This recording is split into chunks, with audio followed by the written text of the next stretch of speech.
마지막에 원로 목사님, 사모님 딱 사진이 보이는데 왜 제 마음이 뭉클한지 모르겠어요.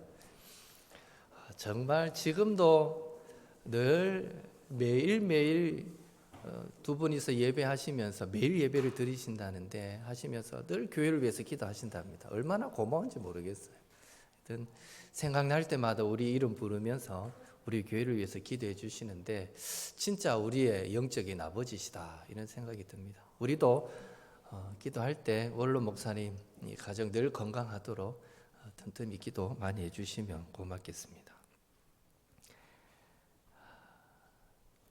톨스토이의 작품 중에 사람은 무엇으로 사는가 하는 단편 소설이 있습니다.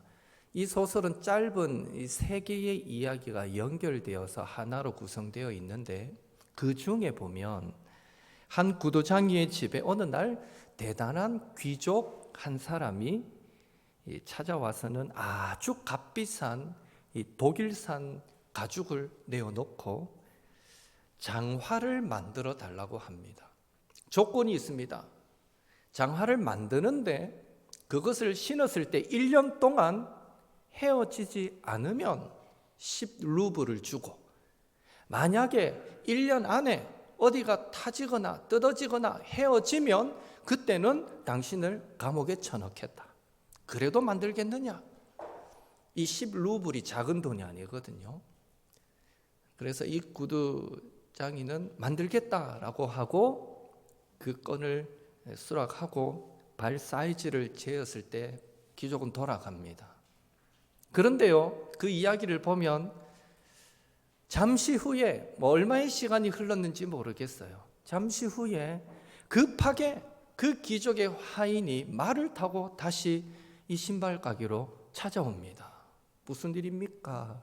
들어보니까 이 귀족이 신발 치수를 재고 집으로 돌아가는 마차 안에서 갑자기 숨을 거두었다는 것입니다. 몸이 굳어지더니 숨을 거두었다는 거죠.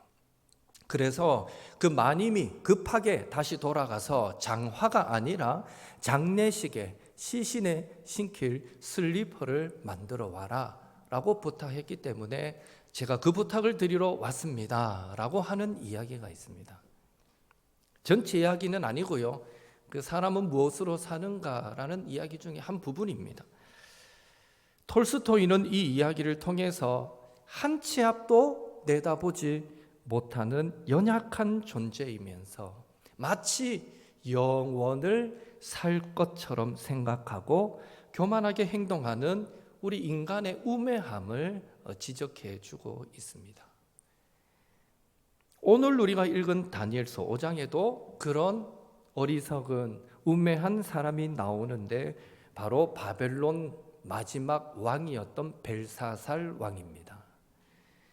왜 우리는 벨사살 왕을 우매한 사람이다 라고 말할 수밖에 없는지 오늘 말씀을 통해서 함께 살펴보면서 하나님이 오늘 우리에게 주시는 음성을 듣는 귀한 시간이 되기를 원합니다. 지금 바벨론 왕 벨사살은 귀족들과 왕후들과 후궁들 약 1000명의 사람들을 모아놓고 잔치를 벌여 술판을 벌이고 있습니다. 사실 지금은요, 술판을 벌일 때가 아닙니다. 역사적으로 지금 이 상황은 메대와 바사라는 두 나라의 연합군이 지금 바벨론을 쳐들어와서 그 성을 에워싸고 있는 위기의 상황이었습니다. 막강한 힘으로 주변 다른 나라들을 정복하고 그래서 바벨론 성을 건축하기까지 했던 그 느부갓네살 왕 때 최전성기 그때와는 다르게 지금 바벨론은요 기울어져 가고 있는 위기의 상황이었습니다. 어쩌면 통치자로서 이 벨사살 왕은 그런 침통한 분위기를 좀 바꿔보고자 잔치를 열어서 귀족들을 초청하여 그들의 기분을 풀어주고자 했을 수도 있습니다. 그래서 나라가 기울고 있는데도 바벨론은 아직 죽지 않았어. 바벨론은 여전히 강하고 위대해. 그 어떤 나라와 그 어떤 신도 우리를 이길 수 없어. 우리는 안전해 하는 이런 오기로 예루살렘을 정복할 때 그 성전에서 가져왔던 금그릇, 은그릇까지 꺼내오라고 해서 그 그릇으로 술을 마시고 자기들의 믿는 신을 찬양하기까지 했던 것입니다. 사실 벨사살 왕이 이런 오기를 부릴 수 있었던 것은 그들이 살고 있는 바벨론 성의 그 견고함 때문이었을 것입니다. 고고학자들이 밝혀낸 바에 따르면 바벨론 성벽의 두께가 약 30m 정도였습니다. 성벽 두께가 어마어마하게 길죠. 30m. 그리고 성벽 높이는 120m 정도였다고 합니다. 성벽 위에는, 그 성벽 꼭대기 위에는 성벽 양쪽으로 가옥이, 집이 지어져서 사람이 살았다고 하고요. 그 사이에 4마리 말이 끄는 마차가 양방향으로 다니고도 사람들이 걸어 다닐 수 있을 만큼 공간이 넓었다고 합니다. 성벽 위가. 또한 바벨론 그 성벽 둘레로는 유프라테스 강이 흘러서 천년 해자의 역할을, 즉 천년 방패의 마귀의 역할을 했을 뿐만 아니라 그 강물을 또 성 안으로 흘러 들어오도록 수로를 만들어서 농사 급수도 자유롭게 했었다고 합니다. 또한 성벽이 길잖아요. 성벽에는 돌아가면서 약 100개의 청동문이 달려 있었는데 그 청동문을 내리면 그 강이 흐르는 그 해자 위에 걸쳐져서 성으로 통하는 길이 되고, 그 청동문을 올리면 어느 누구도 성 안으로 들어갈 수 없는 그런 요새와 같은 곳이었습니다. 그리고 바벨론 성은 문을 걸어 잠그면 약 20년 동안 버틸 수 있는 물자가 그 성에 준비되어 있었을 것이다 라고 추측합니다. 한마디로 바벨론 성은요, 어떤 나라가 쳐들어와도 접근 자체가 불가능한 성이었고, 또 어떤 공격을 받아도 무너지지 않는 그런 강한 견고한 성이었다라는 것이죠. 그러니 벨사살 왕은 교만할 수밖에 없었습니다. 메대와 바사가 쳐들어온 그 상황에서도 우리는 끄떡없어, 우리는 안전해 하면서 잔치를 벌일 수 있었고, 심지어 여호와 하나님을 무시하고 예루살렘 성전에서 가져온 금그릇, 은그릇으로 술을 마시는 오기까지 부릴 수 있었던 것입니다. 그렇게 한참 흥이 올랐을 때 갑자기 손가락이 나타나서 벽에 글씨를 쓰게 됩니다. 그 이상한 징조의 두려움을 느낀 이 벨사살 왕은 누구든지 그 글씨를 읽고 해석하면 나라의 셋째 통치자로 삼아주겠다라고 말했지만 능히 읽고 해석하는 사람이 없어 번민하게 됩니다. 그때에 왕비가 와서 우리의 선조 할아버지 느부갓네살 왕 때에 박수와 술객의 우두머리로 삼았던 다니엘이라는 사람이 있는데 그 사람한테 물어보면 분명히 정확한 답을 알려줄 것이다 라고 추천해 주자 이 벨사살 왕은 다니엘을 불러 그 해석을 듣게 됩니다. 손가락이 나타나 벽에 썼던 글씨는 여러분 잘 아는 대로 메네메네 데겔 우바르신이라는 글자였습니다. 정확하게 그 글자가 뭔지는 알 수 없습니다. 다만 그 나라 국민들이 썼던 언어로 음독해서 말할 때 그 나라 말로 읽으면 그게 메네메네 데겔 우바르신이라는 것이지 실제 그 글자가 그 나라 말은 아니었거든요. 그러니까 모든 사람이 못 읽었어요. 그 나라 말로 읽을 때 메네메네 데겔 우바르신이었습니다. 메네라는 말은 계산하다, 세다 이런 뜻이고요. 데겔이라는 말은 저울에 달다 이런 뜻이고요. 우바르신이라는 말은 우는 접두사입니다. 그리고라는 접두사고, 바르신이라는 말은 쪼개다, 찢다, 나누다 이런 뜻입니다. 직역하면 세어보고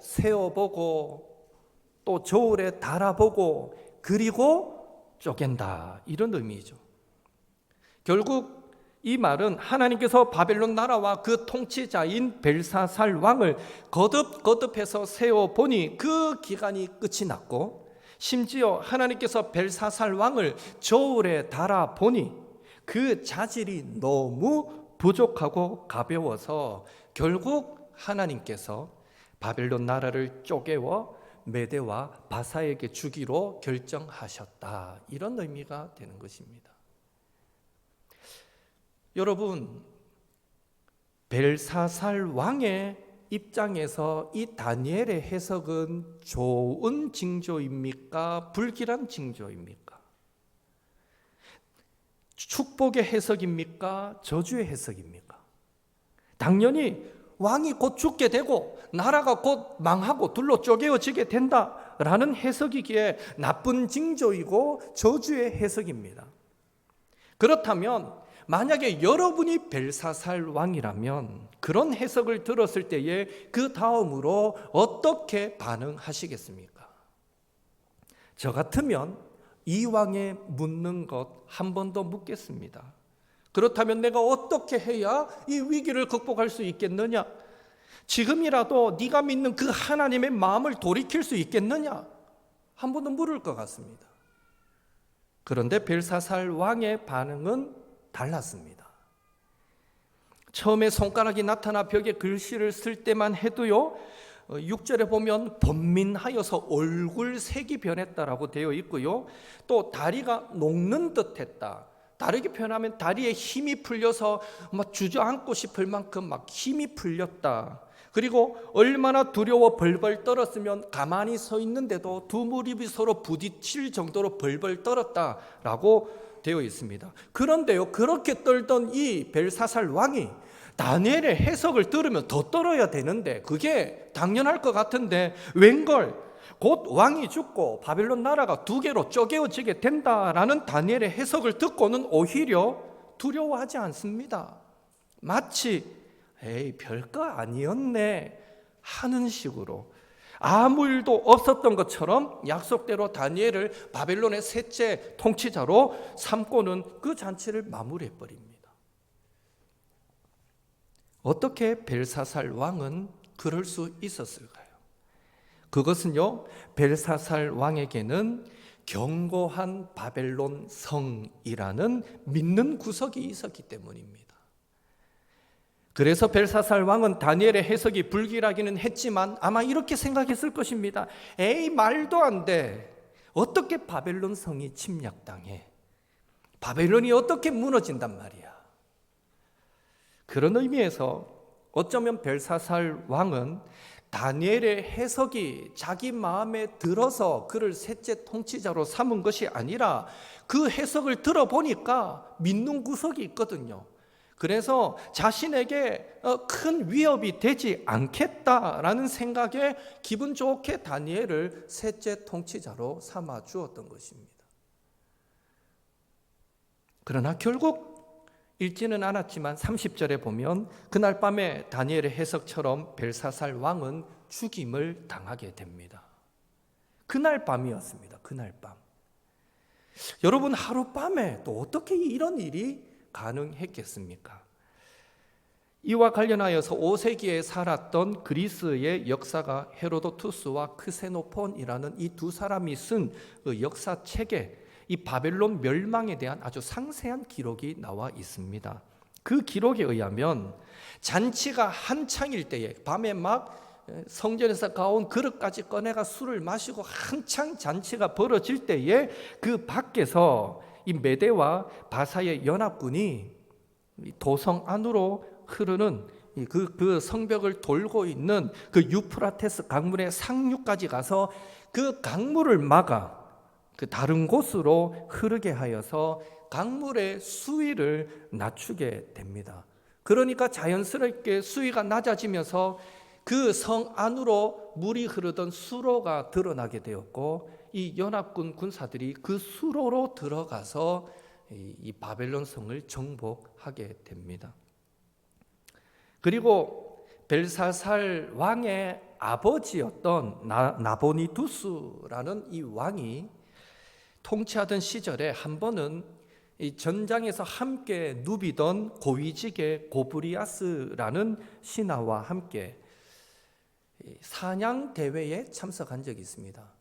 벨사살 왕의 아버지와 벨사살, 그리고 나보니두스 왕의 신하였던 고브리아스라는 사람과 그의 아들이 함께 참여하는 사냥 대회에 간 적이 있는데, 그 대회에서 하필이면 이 왕자였던 벨사살이 사냥을 제일 잘한 것이 아니고 그 신하 고브리아스의 아들이 최고로 사냥을 잘해서 상을 타게 됩니다. 이것을 시기한 벨사살이, 어릴 때부터 이 싹이 달랐어요. 이것을 시기한 벨사살이 그만 그 신하의 아들을 죽여버립니다. 그것을 계기로 고브리아스는 이 바벨론을 떠나 이웃 나라 바사왕 고레스 수아로 들어가게 되고요. 때마침 지금 바사와 메대의 연합군이 바벨론 성을 에워살 때에 이 고브리아스가 연합군의 지휘관으로 참여하게 되었던 것입니다. 그래서 수로가 낮아졌을 때에 이 고브리아스가 가장 먼저 군사들과 함께 그 성으로 들어가서, 이미 그 성에는 많은 군사들은, 지휘관들은 이전에 다 자기 수하에 있던 사람들이잖아요. 그 사람들을 설득하고 회유하여서 사실 바벨론 성은 전쟁을 하지도 않고 많은 군사들이 그 회유에 넘어가서 그냥 왕궁을 내어주게 되고, 그렇게 벨사살은 죽임을 당함으로 역사에서 바벨론은 사라지고 말았던 것입니다. 오늘 다니엘서 5장의 이 벨사살 왕의 이야기가 우리에게 주는 교훈은 크게 두 가지로 찾아보고 싶습니다. 첫째로, 성도는 세상이 약속하는 거짓 안전을 신뢰하지 말아야 한다라는 것입니다. 벨사살 왕을 보십시오. 그가 믿었던 바벨론 성, 높이가 120m이고 두께가 30m나 되는 바벨론 성이 그렇게 뚫릴 줄 누가 예상이나 했겠습니까? 문을 걸어 잠궈도 20년간 살 수 있다는 그 바벨론 성이 그렇게 하루아침에 망할 줄 누가 알았겠느냐라는 것입니다. 벨사살 왕은 바벨론 성을 믿다가 세상이 약속하는 거짓 안전을 신뢰하다가 절대로 바벨론 성은 망하지 않아, 절대로 그런 일은 일어날 수가 없어 했던 일이 일어나 하루아침에 망하게 되었던 것입니다. 오늘 우리도 마찬가지입니다. 하나님은 우리에게도 필요에 따라 여러 가지 징조를 보여주실 수 있습니다. 믿음으로 살려고 몸부림치는 성도들에게는 낙심하고 주저하지 말라고 희망의 징조를 보여주실 수 있습니다. 성도들에게 믿음의 선한 결단을 촉구하기 위해서 순종에 따른 축복의 징조를 꿈과 환상을 통해, 말씀과 기도 가운데 사람을 통해 우리에게 보여주실 수 있습니다. 반대로 삶의 윤택함으로 교만해지고 세상이 약속하는 거짓 안전에 안일해져서 내 영혼아 평안히 쉬고 먹고 마시고 즐거워하자 하면서 하나님을 향한 열심이 줄어들고 또 하나님을 향한 사랑이 식어질 때, 하나님은 벨사살 왕에게 불길한 징조로 경고하셨던 것처럼 오늘 우리에게도 꿈과 환상을 통해, 사람을 통해, 환경을 통해, 말씀을 통해 여러 다양한 방법으로 그렇게 생각하면 안 되는데, 그렇게 말하면 안 되는데, 그렇게 행동하면 안 되는데, 그렇게 살면 안 되는데 하는 그런 경고의 신호를 주실 수 있다는 것입니다. 중요한 사실은 하나님께서 주시는 그 신호를 놓치거나 무시하게 될 때에 우리는 축복의 기회도 놓칠 수 있지만 벨사살처럼 돌이킬 수 있는 기회도 놓치고 뼈아픈 고통도 당할 수 있다는 것입니다. 그런 의미에서 이것이 하나님의 축복의 신호인지 하나님의 경고의 신호인지를 민감하게 반응하도록 세상이 약속하는 거짓 안전에 속아서 영적인 안일함에 빠지지 않도록 매사에 하나님의 선하시고 기뻐하시고 온전하신 뜻을 분별하여 하나님을 향한 열심과 하나님을 향한 사랑이 식어지지 않도록 날마다 하나님의 말씀을 가까이 함으로 그 말씀에 기초한, 말씀이 기준된 영적 분별력을 소유하시는 우리 옥토의 모든 성도님들 되시기를 예수님의 이름으로 축원합니다. 둘째로, 성도는 교만이 주는 안일한 생각의 끝이 멸망이다라는 것을 기억하고 매사에 겸손함으로 하나님만을 의지해야 한다라는 것입니다. 벨사살 왕의 결말을 보십시오.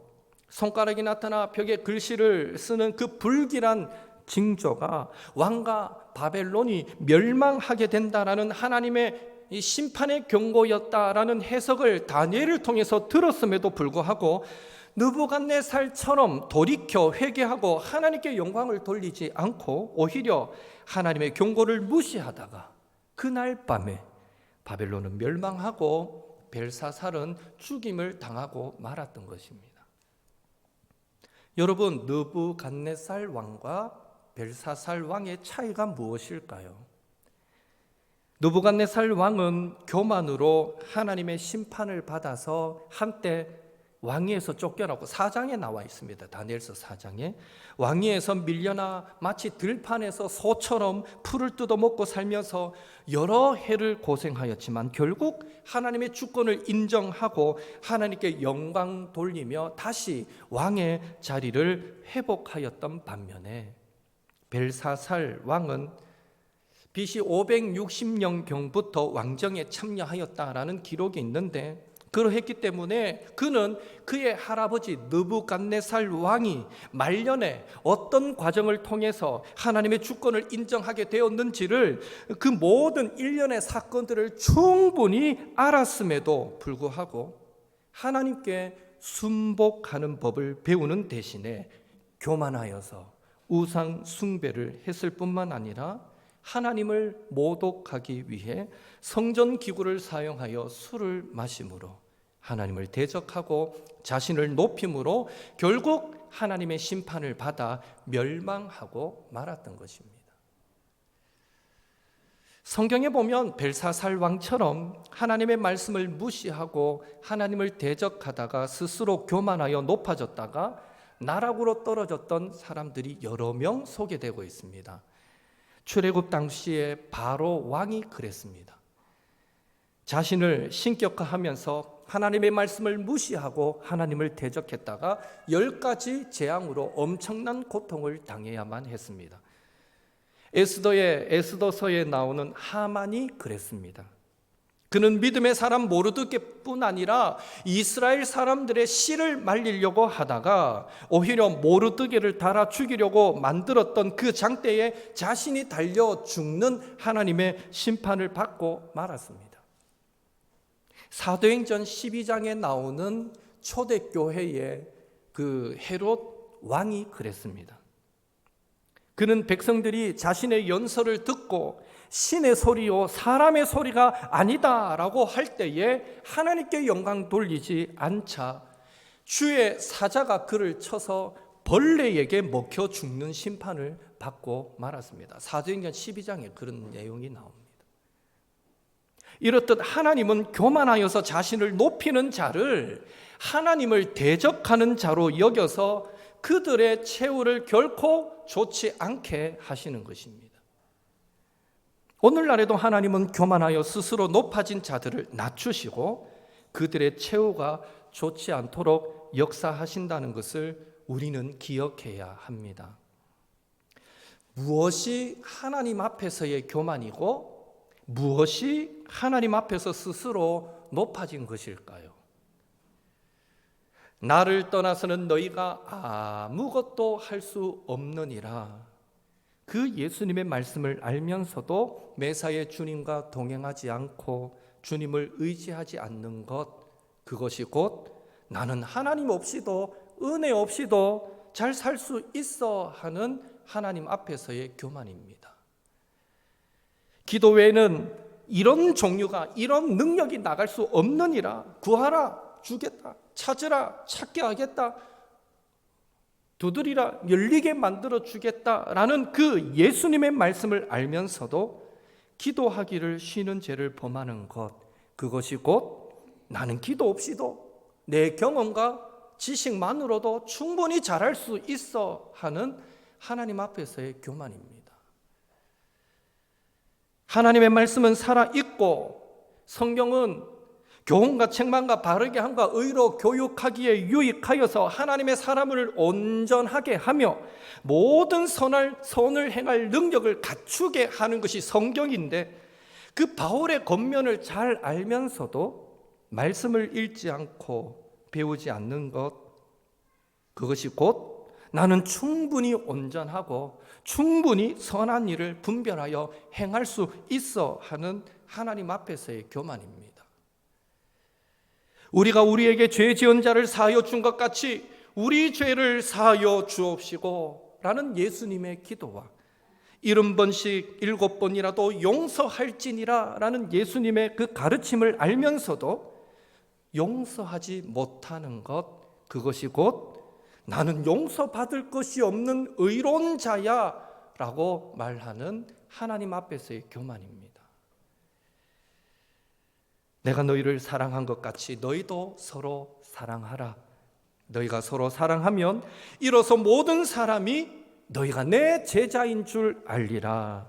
그 예수님의 말씀을 알면서도 우리가 생명을 주는 사랑으로 서로 사랑하지 못하는 것도 곧 나는 예수님의 제자로, 그다지 예수님의 제자로 살고 싶지 않아 하는 하나님의 뜻을 대적하는 교만이 되는 것입니다.